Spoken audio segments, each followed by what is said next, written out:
I want you to think about what it means to be all in. Think about all the barriers that you have to overcome. We are all faced with those, and it requires us to have grit. A part of grit is this idea that when you have grit, you break barriers.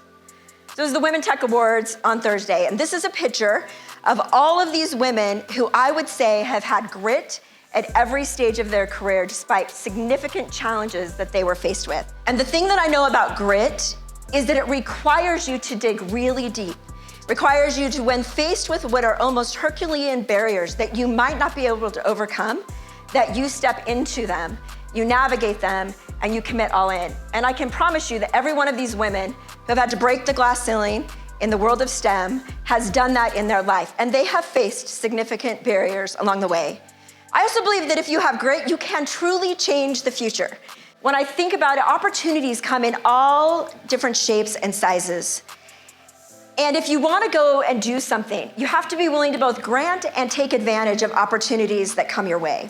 You can open more doors than you can possibly imagine, I promise you. And it takes small, tiny efforts, like picking up the phone and making a phone call. You have to individually believe all in on whatever you're doing.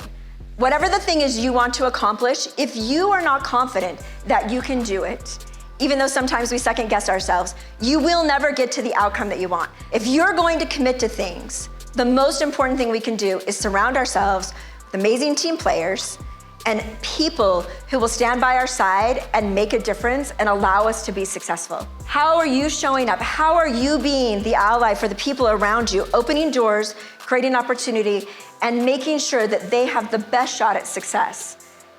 That's what it means to commit. It doesn't mean just to say something. It means your actions follow what you promise and what you say.